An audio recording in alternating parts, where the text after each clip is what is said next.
pounding in her head comes before the light. Nia groans, blinking against the dim glow of the hotel room. Her lashes feel heavy, her body sore in ways she can't explain. The scent hits her. Smoke, whiskey, and something dangerously male. Slowly, she lifts her head and freezes. She's not in her bed.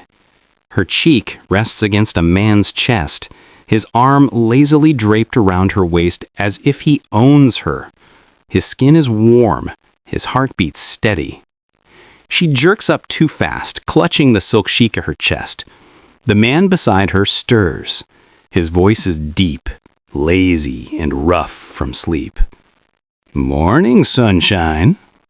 Her breath catches. It's him. The man everyone in Seoul's club scene fears, Jae-min, the tattooed Korean Mafia boss who controls half the city from the shadows. He sits up slowly, his dark hair messy, his lips curving into that deadly smirk she's seen whispered about online. "You look like you saw a ghost."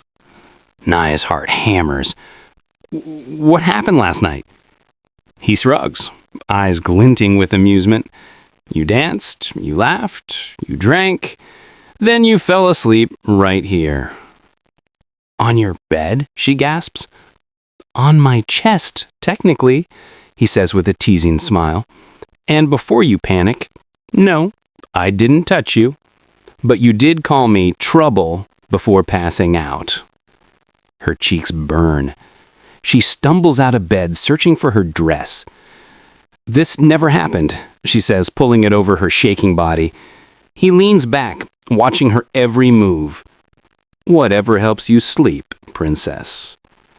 As she rushes out, he lifts his phone and murmurs, "Find out everything about her." Because the woman who just stormed out of his suite has something he hasn't felt in years. Power over him. Hours after Nia storms out, Jae-min still sits on the edge of his bed, staring at the crumpled silk sheet where she slept. He doesn't even know why he cares. Women come and go in his world. Dancers, models, socialites, but none of them ever looked at him the way she did. Not with fear, not with desire, but with both. That mix he couldn't shake off. He picks up the bracelet she forgot on the bedside table. Thin gold, simple, with her name carved on the inside. Nia Monroe, he reads quietly. The sound of her name lingers in the room. He should have forgotten her already, but he can't. Not when her laughter keeps echoing in his head like a song he can't turn off. At the same time, Nia rushes through the streets of Seoul with her heart pounding. She doesn't remember everything from last night, only fragments. The club lights, his hand around her waist, his dark eyes that promise danger. She tells herself it was nothing, a mistake. She just wants to forget. But deep down, something in her chest feels heavy, like she left a piece of herself in that room. When she finally gets to her design studio, her best friend Kemi gasps, "Girl, you look like you fought a hurricane. Where were you last night?" Nia forces a smile, nowhere important. But her smile fades when the front door opens, and he walks in. Black suit, dark glasses, his presence freezing the air. Jae-min stands there, cool and calm, his bodyguards behind him. "Miss Monroe," he says slowly, eyes never leaving hers. "We need to talk." Everyone in the room goes silent. Nia's pulse skips. Why is he here? And what does a mafia boss want from her? Nia freezes. Her breath catches in her throat as Jae-min steps closer, the click of his shoes echoing like gunshots.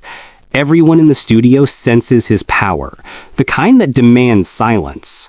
He removes his dark glasses slowly, revealing eyes that could melt and destroy at the same time. "I'm sorry to come here unannounced," he says softly, voice like velvet with danger underneath. "But I believe you have something that belongs to me." Nia blinks, confused. I don't know what you mean." He pulls out her gold bracelet from his pocket and holds it up. The simple jewelry glints under the studio lights. "This," he says, "and maybe something else you took with you." Her chest tightens. He's talking about last night, that wild, confusing night. The memory flashes before her eyes. The drink she didn't finish, his hand guiding her through the crowd, the way the world spun before everything went black. "I don't remember anything," she whispers.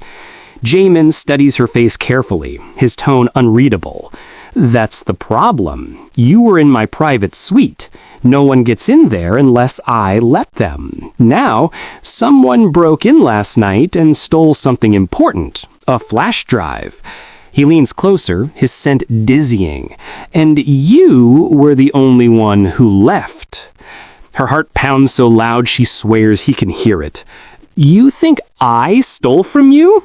He smirks slightly. "I don't think, I know, unless you can prove me wrong." Before she can speak, two men in black suits step forward. One whispers something in Korean, and Jamin's eyes narrow even more. "Miss Monroe, until I find what's missing, you're not leaving Seoul." "What?" she gasps. "You work for me now." The room feels smaller. The world spins again. But this time, she's fully awake, trapped in a dangerous game with the most powerful man she's ever met. And worse, her heart. Nia doesn't remember saying yes. Maybe she was too scared. Maybe his cold stare made it impossible to say no. But now, she's sitting inside a black car that glides through Seoul's busy streets, heading toward Jamin's world, a world she never planned to enter. Tall glass towers flash by, men in suits speak into earpieces. Everyone moves like soldiers. Nia clutches her bag tight, staring out the tinted window. "Where are we going?" she finally asks. Jamin, seated beside her, doesn't answer. He's busy on his phone, speaking in fast Korean. His sharp jaw flexes as he gives orders. Calm, dangerous, powerful. She wonders how a man so beautiful could also feel so terrifying. When the car stops, she steps out and freezes. The mansion before her looks like a palace, surrounded by high fences and guards holding guns. The air smells of leather, money, and fear. "Welcome to your new workplace," Jamin says, walking ahead without looking back. Inside, everything shines. Marble floors, golden lights, paintings that probably cost more than her rent for a year. A woman in black bows as they enter. "Prepare the guest room," Jamin commands. "I'm not staying here," she blurts. He finally turns, eyes dark like midnight. "You don't have a choice. Not until I find that flash drive." Her voice shakes. "I told you I didn't take anything." He steps closer, lowering his tone. "Then prove it. Stay. Work for me. Show me I'm wrong." Her pulse races as his hand briefly brushes hers, a touch so light yet electric. She jerks back, but he only smirks. Later that night, as Nia stands by the balcony, watching city lights twinkle below, she hears footsteps behind her. "I don't trust you," Jamin says softly. "Good," she replies without turning. "I don't trust you either."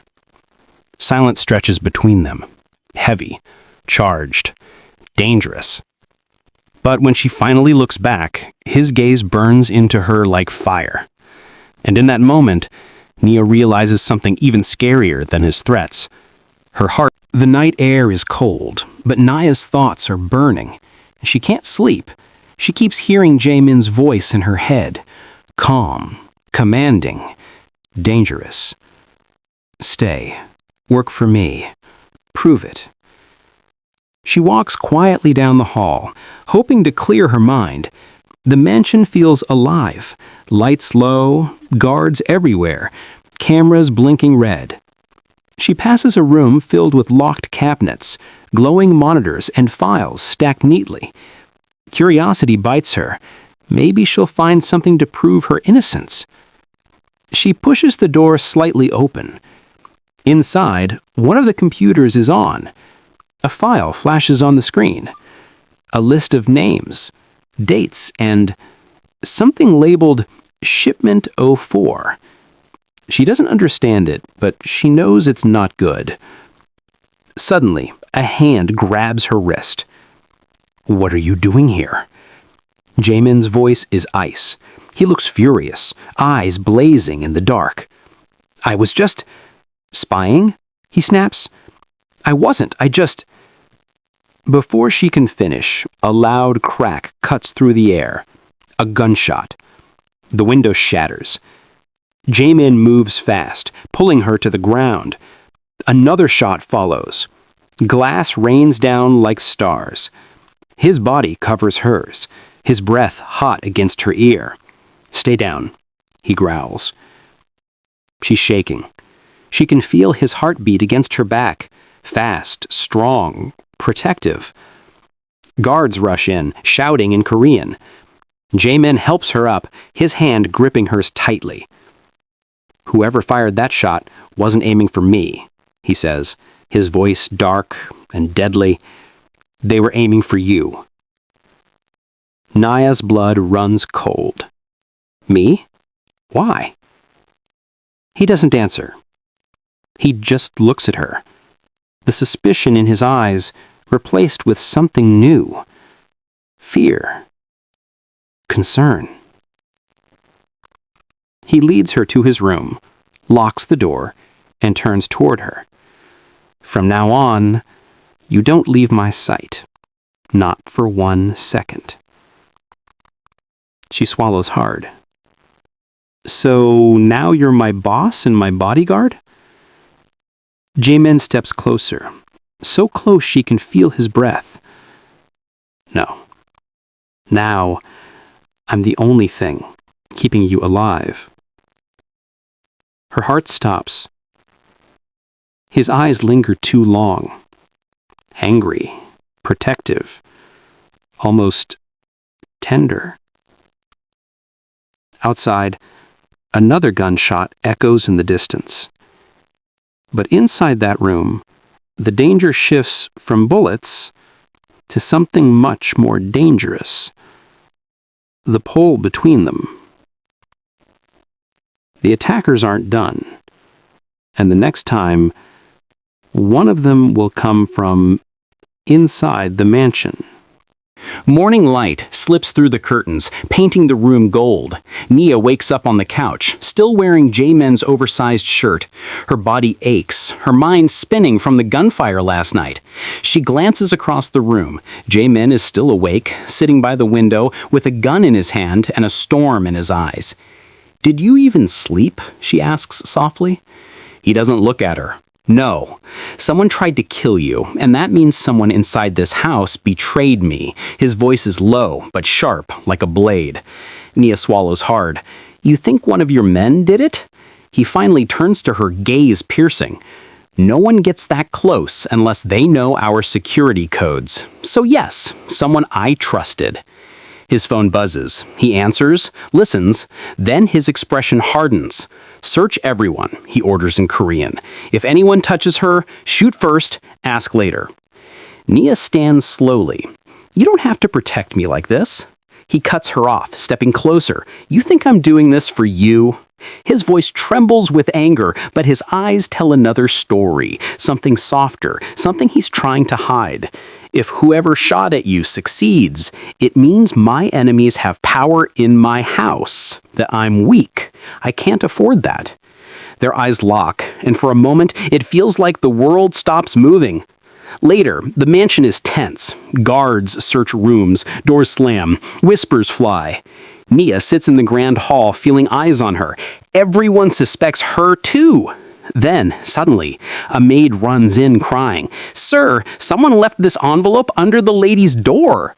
Jamin snatches the envelope, rips it open. Inside is a photo, Nia from last night, sleeping on his couch. Written across it in red marker, "She doesn't belong here." Nia's blood runs cold. "Who took that picture?" she whispers. Jamin crushes the paper in his fist. "It means one thing," he says darkly. "The spy isn't outside." He looks around the hall, his voice dropping to a growl. "They're right here, watching us." A glass suddenly shatters somewhere upstairs. Guards rush out. Nia jumps to her feet, her heart pounding.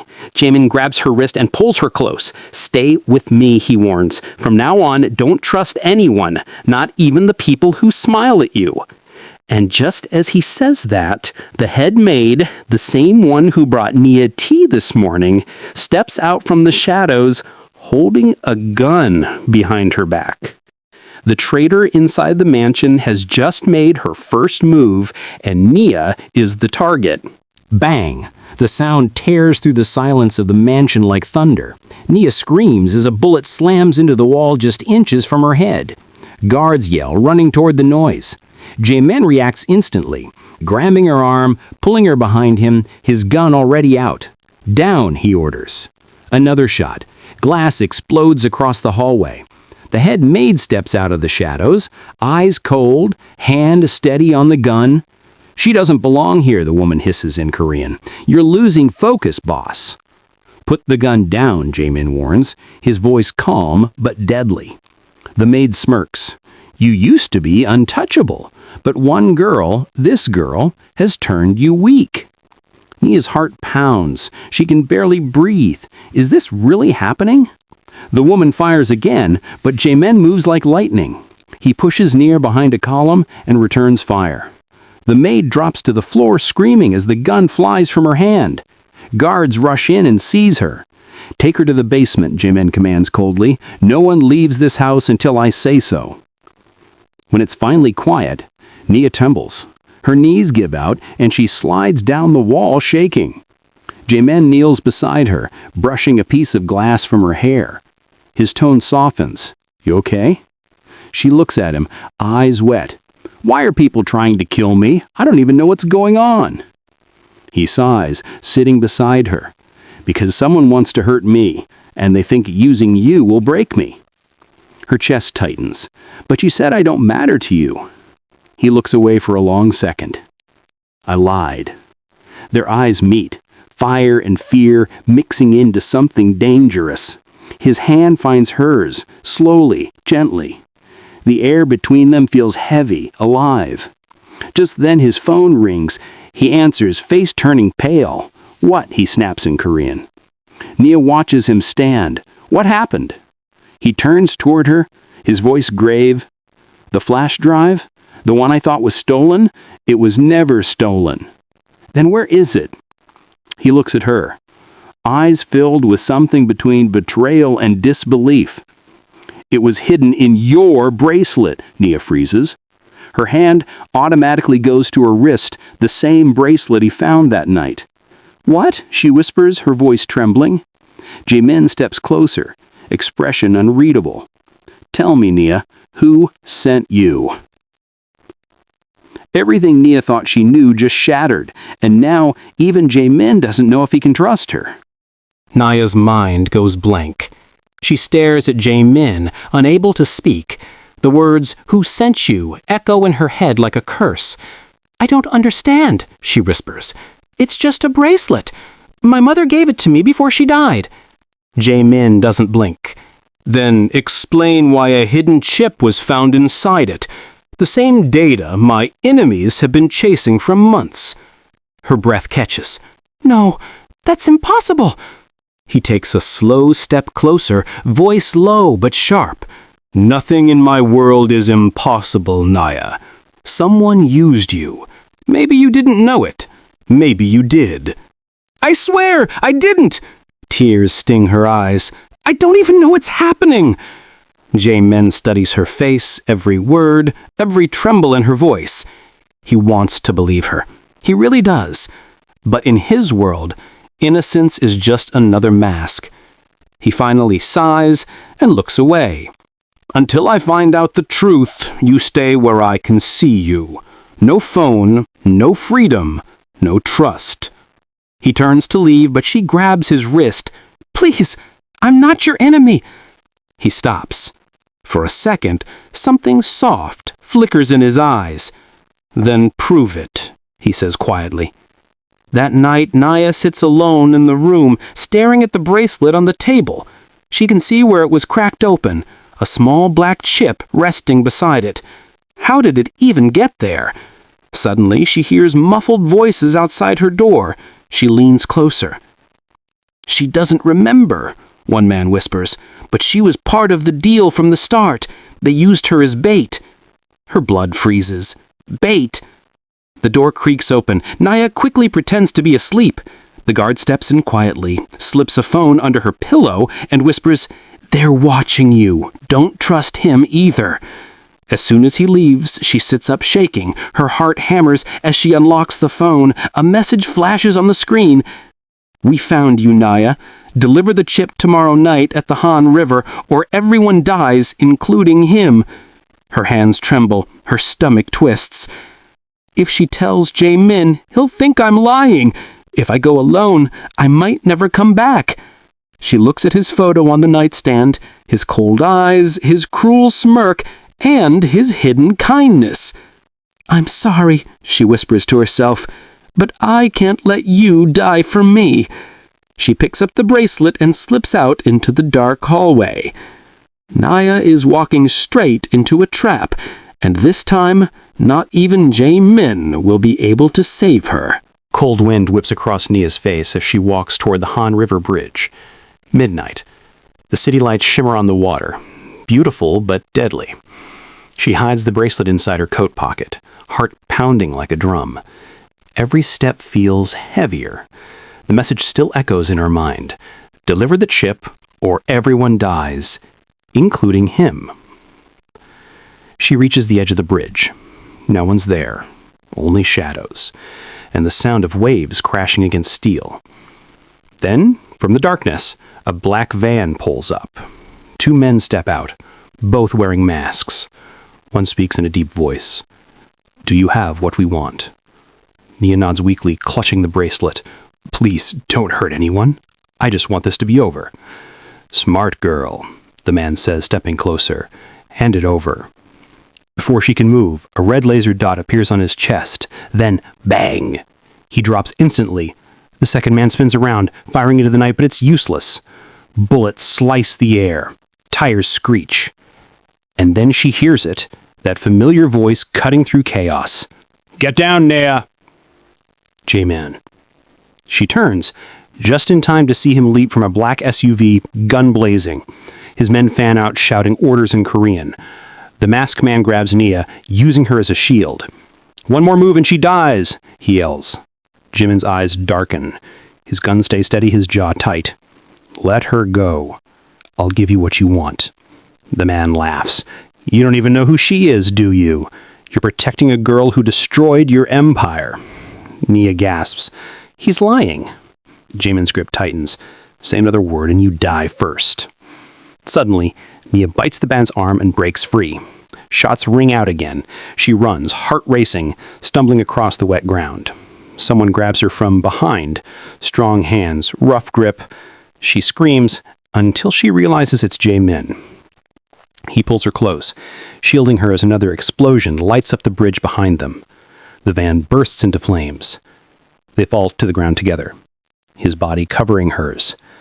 The heat, the noise, the chaos, all fade for a moment as their eyes meet. "I told you not to come," he says, voice trembling. "And I told you," she whispers, "I'm not afraid of you." He stares at her, shocked, angry, and something else, something he can't hide anymore. That before he can speak, one of his men shouts, "Boss, we found something." They both turn. There, floating near the burning van, a second bracelet, identical to Nia's. Jimin's eyes widen. "If that's hers," he mutters. Nia's blood turns cold. "Then whose bracelet am I wearing?" Someone else out there looks exactly like her, and she might be the real target all along. Nia can't move. Her eyes stay fixed on the second bracelet floating near the burning van. It looks exactly like hers. Same gold, same pattern, even the same crack near the edge. That can't be, she whispers. It's impossible. Jaemin's jaw tightens. Nothing is impossible in my world. He signals his men. They fish the bracelet out of the water and hand it to him. He compares them side by side, identical. But inside this new one, another chip glows faintly.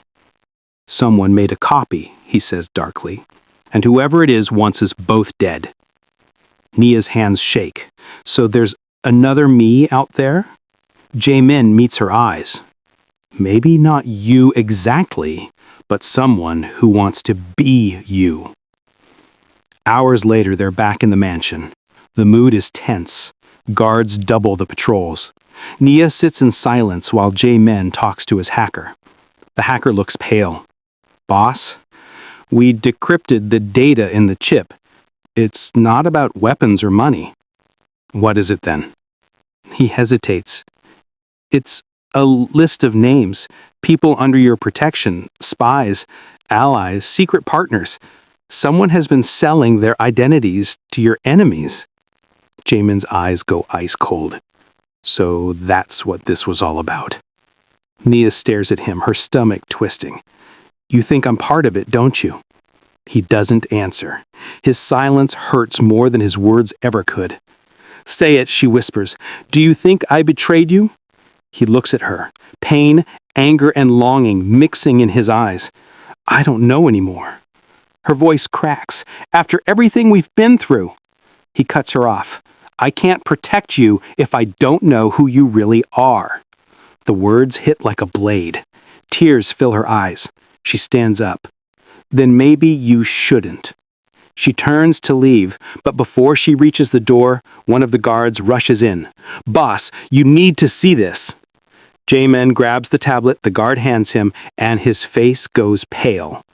On the screen is security footage from the mansion's east gate, taken just 30 minutes ago. Nia steps closer and freezes. It's her. Same hair, same clothes, same face. But she's walking into the mansion from outside. Nia gasps, That's not me! Jaemin's gun is already in his hand. His voice drops to a whisper. Then who the hell is she? There are now two Nias in the same mansion, and one of them just crossed the line between love and betrayal. The mansion's alarms blare through the night. Guards rush in every direction. Jaemin storms down the hall, gun in hand, his face dark with fury. Behind him, Nia struggles to keep up, heart pounding so fast she can barely breathe. Jaemin, please listen to me. Not now, he snaps. His voice is cold, but his hand reaches back to pull her behind him protectively. If that woman looks like you, it means someone planned this long before we met. They reach the grand hall. The lights flicker. A trail of wet footprints leads toward the ballroom. Then, she steps out of the shadows. Nia gasps. The woman standing there is her exact mirror image. Same curls, same skin tone, same face, except colder, sharper. Her lips curl into a mocking smile.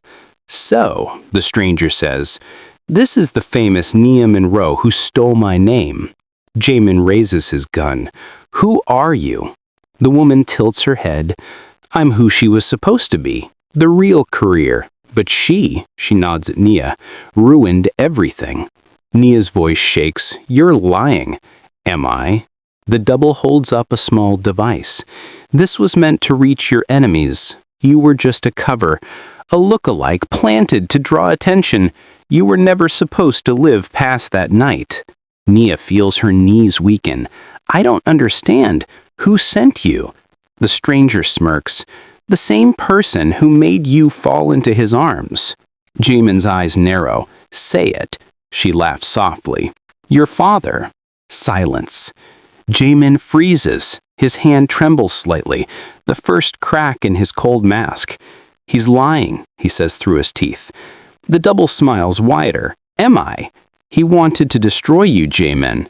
And she gestures toward Nia, was the perfect pawn. Nia shakes her head violently. No, I didn't know any of this. You have to believe me. But Jae-min steps back, torn between rage and disbelief. My father's been dead for 5 years. The woman chuckles. Then you better tell that to the man who called me an hour ago. Suddenly, the lights cut out completely. Darkness swallows the hall. A gunshot explodes. Nia screams. When the lights flicker back, the double is gone, leaving behind a single phone on the floor, still ringing. Jae-min picks it up slowly. The name flashing on the screen makes his blood run cold. Father. Jae-min's father, the man he thought was dead, is alive, and he's been controlling everything from the shadows. The phone keeps ringing in Jae-min's hand, the sound echoing through the silent hall. Nia's voice trembles. Jae-min, don't answer it! But he already has. A deep, familiar voice fills the room, calm, proud, and terrifying. Son, the voice says, you finally found her. Good, now bring her to me. Jaemin's fingers tighten around the phone. You're dead. A low laugh hums through the speaker. Dead to you, maybe, but I'm still running this empire, and that woman beside you owes me her life. Bring her, or I'll end you both. The line cuts. Nia steps closer, her eyes wide with tears. Jae-min, I swear I didn't know. I didn't know your father was alive. I didn't know I was part of his plan. He looks at her, really looks, torn between love and rage. He used you to get to me, Nia. You were the bait. But I love you, she whispers. That night in the club, I didn't know who you were, but everything after that was real. The silence between them is so thick it hurts. Then suddenly, glass shatters. A smoke bomb rolls into the room. Guards rush in. Masked men burst through the windows, all carrying his father's symbol on their jackets. Jae-min grabs Nia's hand. Run! They sprint down the hall, bullets flying past them. She stumbles, but he pulls her close, shielding her body with his. They reach the hidden garage beneath the mansion. He shoves her into a car. Go to Busan. There's a ship waiting. Don't stop. Don't look back. What about you? She cries. He smiles faintly, blood dripping from a cut on his arm. I have to end this for both of us. Nia grabs his face, kissing him fiercely. Then promise me you'll come back. He touches her cheek, eyes soft but full of fire. If I don't, remember I never regretted that night, not 1 second. He shuts the door. The car speeds off. Nia looks back, tears blurring her vision, just as Jae-min turns toward the burning mansion, gun in hand, walking straight into the smoke. The final sound, an explosion. The screen fades to black. Then, a faint heartbeat. Did Jae-min survive that explosion, or did his father finally win? Drop your thoughts in the comments below, and don't forget to like, share, and subscribe if you want part 2 of Black Lady accidentally slept with a Korean Mafia boss in the club.